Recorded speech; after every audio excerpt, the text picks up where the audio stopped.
A 75-pound golden retriever and an 85-pound German shepherd walked into Rachel's house on a Saturday afternoon in March. By Sunday night, both orthopedic dog beds were empty, and 160 pounds of dog had claimed the couch. By the end of week one, the hallway, the armchair, and approximately every warm surface in the house had been formally annexed. She did not plan for any of it. She has not spent a single night alone since.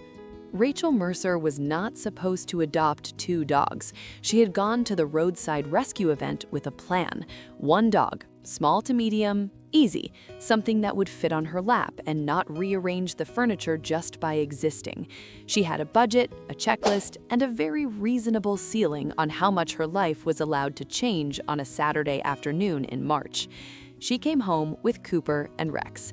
Cooper was a 75-pound golden retriever, cream-colored with the kind of face that made strangers stop on the sidewalk and forget what they were doing. He had been found tied to a highway guardrail with a note that said only, "Good dog, can't keep him."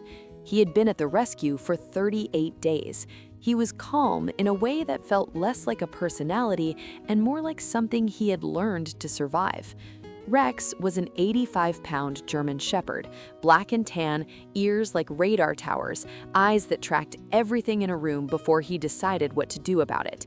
He had been found in an abandoned parking lot 11 miles outside the city, alone, with no collar and no history anyone could piece together. He had been at the rescue for 52 days. 3 families had visited him. All 3 walked away. The rescue coordinator told Rachel they had been kenneled next to each other for 6 weeks, that Cooper pressed himself against the shared fence every morning until Rex settled, that Rex would not eat on days Cooper was taken for a vet visit, that separating them, she said carefully, would be something she could not in good conscience recommend. Rachel looked at Cooper. Cooper looked at Rachel. Rex watched the entire exchange from 2 feet back and then sat down like the decision had already been made and he was simply waiting for the paperwork. She signed for both 31 minutes later. The first night, she set up 2 separate beds in the living room, orthopedic, large breed, positioned on opposite sides of the room so each dog had his own space. She turned off the lights at 11:02 p.m. By 11:09, both beds were empty. She found them on the couch, not at opposite ends, in the center.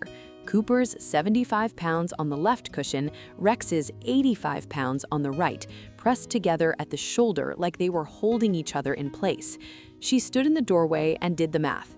160 pounds of dog on a 3-cushion couch, leaving her exactly 1 cushion, which was also the one closest to the drafty window. She took the cushion. She did not complain.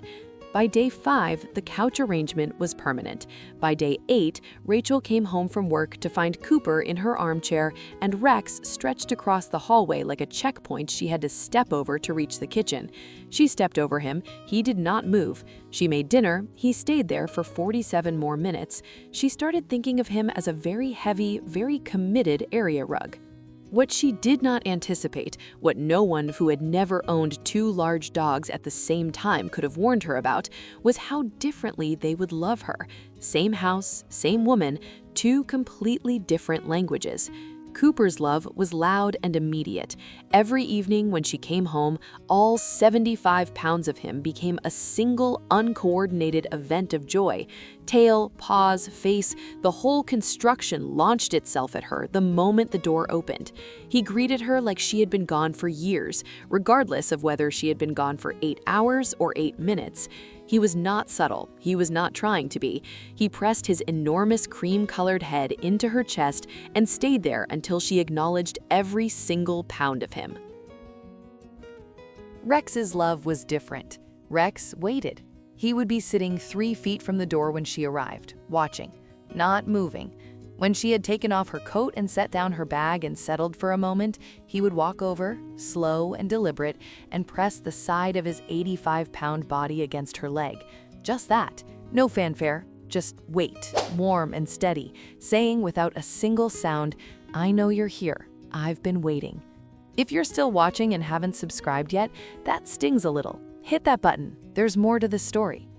4 weeks in, with both dogs fully settled and the couch situation permanently resolved in their favor, Rachel had a bad week. A project at work collapsed, a friendship ended badly. She came home on a Thursday night and sat on the kitchen floor because the couch felt too far away. Cooper arrived first, 75 pounds of Golden pressing his face into her neck, breathing warm air against her shoulder. Rex came in slower.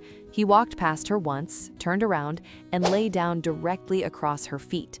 160 pounds of dog distributed across a woman sitting on a kitchen floor, and not a single word needed from anyone. She stayed there for 23 minutes. It was the best she had felt all week. The thing nobody tells you about two large dogs is that they develop systems. Cooper claimed mornings. At 6:06 a.m., without exception, he would arrive at Rachel's bedside and breathe on her until she opened her eyes. Not bark, breathe. Warm, slightly terrible breath at very close range. Rex handled nights. Every evening at 10:30 p.m., he began a slow circuit. Front door, kitchen window, back door, hallway. Rachel noticed it on day 16 when she stayed up late and watched him move through the dark house in silence, checking every point of entry before settling outside her bedroom door. He had appointed himself. Nobody asked. Some bonds don't need an origin story. They just start working and don't stop. The moment that made everything real happened on a Tuesday night in November at 3:19 a.m. Rachel woke to Rex barking, which he almost never did. She found him at the back window, rigid, every muscle in his 85-pound frame locked forward. Cooper was behind him, also standing, also still. She looked out the window. Two figures were moving along the back fence line. She called 911. The police arrived in 6 minutes. The figures were gone, but a neighbor's garage 2 houses down had been opened. Rachel's yard was untouched. Her back gate latch was undisturbed. She stood in the kitchen afterward, both dogs pressed against her sides, 160 pounds of warmth in the dark at 3:24 a.m., and understood that this was what she had signed up for without knowing it. Cooper is 4 now, Rex is 5. Cooper still greets her like she returns from war every single evening. Rex still does his nightly rounds, still sleeps outside her door, still presses his weight against her leg when she needs it without being asked. They still take the center of the couch.